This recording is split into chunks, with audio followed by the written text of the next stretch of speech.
السلام علیکم دوستو، جہیز کے اوپر ایک بہت بڑا دکھ، بہت بڑا درد آپ کی خدمت میں پیش کریں گے دوستو۔ لیکن دوستو آپ سے گزارش ہے کہ آخر تک ویڈیو پر بنے رہنا۔ میں جانتا ہوں کہ آپ کے پاس وقت نہیں ہے، آپ مشغول ہیں، لیکن دوستو اگر آپ کے سامنے والے گھر میں آگ لگ جائے اور یہ ڈر ہو آپ کو کہ یہ آگ میرے گھر پر بھی حملہ کرے گی، تو دوستو آپ شاید مشغولی میں سے بھی وقت نکال کر اور اس آگ کو بجھانے کی کوشش کریں گے۔ تو دوستو یہ جو انسانیت ہے ایک پریوار کی طرح ہے۔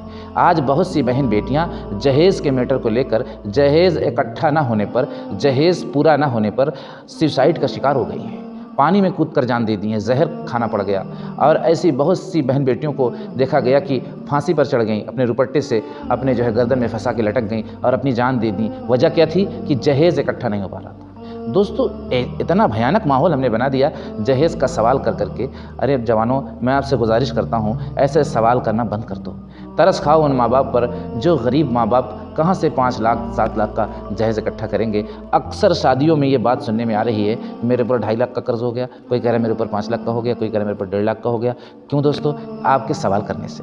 دوستو کتنا ماحول میں شدت پیدا ہوگی، کتنی رکاوٹ پیدا ہو گئی شادیوں میں کہ ایک آخری راستہ لوگ اختیار کر رہے ہیں جو ناجائز اور حرام ہے، کہ دنیا کو ترجیح دے کے اپنے آپ کو ہلاک کر لینا، یہ آخرت کو برباد کرنا ہے، یعنی آنے والی زندگی آپ کی خراب ہو گئی۔ ایک لڑکی کو بغیر نکاح کے، بغیر شادی کی زندگی گزار دینا چاہیے، لیکن جان نہیں دینا چاہیے اس کو۔ یہ طے کر لے ہر بہن بیٹی، اس لیے کہ اپنے رب کو اسے اپنے رب کے سامنے کھڑے ہو کر اپنی زندگی کا حساب دینا ہے۔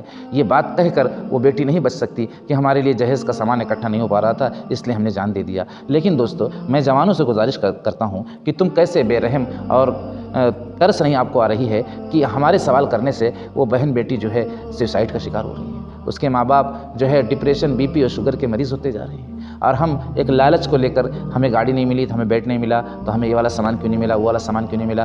یہ میٹر اس قدر پھیلا ہوا ہے دوستو کہ غریبوں کا جینا دشوار ہو گیا ہے، کہ لوگ 55 سال کا سفر کر رہے ہیں اس ڈر اور خوف کی وجہ سے کہ مجھے اپنی بچی کا جہیز اکٹھا کرنا ہے۔ بھائی کی عمر ہو گئی ہے شادی کی، لیکن اس لیے نہیں کر رہا ہے کہ اپنی چھوٹی بہن کا جہیز اکٹھا کرنا ہے اس کو، اور جہیز اکٹھا نہ کرنے کی وجہ سے وہ گناہ گار بھی ہو رہا ہے، اس لیے کہ شادی جب نہیں کرے گا تو اس سے گناہیں ہوں گی، یہ طے ہے، یہ ہونا ہی ہونا ہے۔ لیکن وہ اس غم میں ڈوبا ہوا ہے کہ میری بہن کا بھی جہیز اکٹھا نہیں ہوا۔ ارے میرے جوانوں، آپ نے یہ کون سا سسٹم قائم کر دیا کہ لوگ اپنی جان تک دے رہے ہیں آپ کے سوال کرنے سے؟ آپ کو ترس نہیں آ رہا ہے؟ وہ ماں باپ رکشہ کھینچنے والے، اور ماں باپ سبزی بیچنے والے، وہ باپ جو گارا مٹی کا کام کرنے والا، وہ کہاں سے 5 لاکھ کے جہیز اکٹھا کرے گا میرے بھائی؟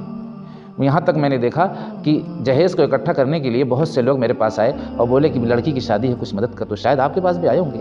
یہ کیوں ہوا؟ وہ جہیز کے ڈر کی وجہ سے کہ اگر جہیز میں نہیں دوں گا تو میری لڑکی کے سسرال والے اس کو ستائیں گے، ماریں گے، جلا بھی سکتے ہیں۔ یہ اتنے بڑے بھوکے، اتنے بڑے لالچی ہوتے ہیں۔ یہ جوان جو سوال کر رہا ہے دہیز کا، بلکہ یہی صرف قصوروار نہیں بلکہ گھر والے بھی قصوروار ہیں، کہ وہ نند و ساس کا بھی یہ سوچ ہوتی ہے کہ مطلب جہیز اچھا ملنا چاہیے۔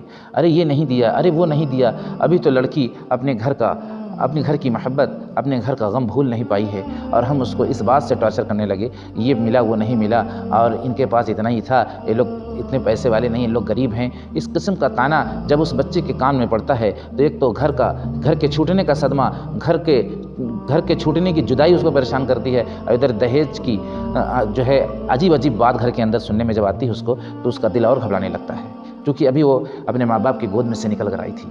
دوستو اتنا بڑا جہیز تو خود ہی لڑکی کا آپ کو اس کے ماں باپ نے پیش کر دیا، جس کی عزت آبرو کو بچاتے بچاتے اس کو 20 سال 22 سال نکل گئے، اور اس کے لیے کتنی در کی ٹھوکر کھایا اس بچے کے لیے، ڈاکٹروں کے پاس لائن میں لگے رہے، اور اس کے پڑھانے کے لیے پریشان ہوئے، اس کو بخار آیا، یعنی کتنی چیزوں کو برداشت کر کے اور بچا کے آپ کو ایک تحفہ، ایک بہت بڑا گفٹ جو جائز طریقے سے دیا، لیکن اس کے باوجود بھی آپ کو تسلی نہ ہوئی، آپ کو سکون نہیں ملا، آپ اس پر بھی انگلیاں اٹھا رہے ہیں، اس پر بھی انگلی کمنٹ کر رہے ہیں۔ دوستو جوانوں، بازو دیا ہے ہم سب کے رب نے ہم سب کو، ہم خود محنت کر کے اپنی بائک خریدیں، اپنا بیڈ خریدیں، اپنا گھر سجائیں، اپنے گھر کو جتنا ہو سکے سنواریں، چونکہ یہ بازو میں اتنی طاقت دیا ہے اوپر والے نے کہ آپ ہر سامان اگر کوشش کریں گے تو آپ کو مل جائے گا، اور مقدر سے زیادہ تو کسی کو نہیں ملتا، لیکن کوشش کرنے پر اگر آپ دعا کریں گے اور کوشش کریں گے تو آپ کی تقدیر بھی بدلی جا سکتی ہے۔ یہ آپ اٹھا کر پڑھ لینا کتابوں میں، اگر انسان کوشش کر رہا ہے اور اپنے رب سے دعا مانگ رہا ہے تو دعا تقدیر کو بدل دیتی ہے۔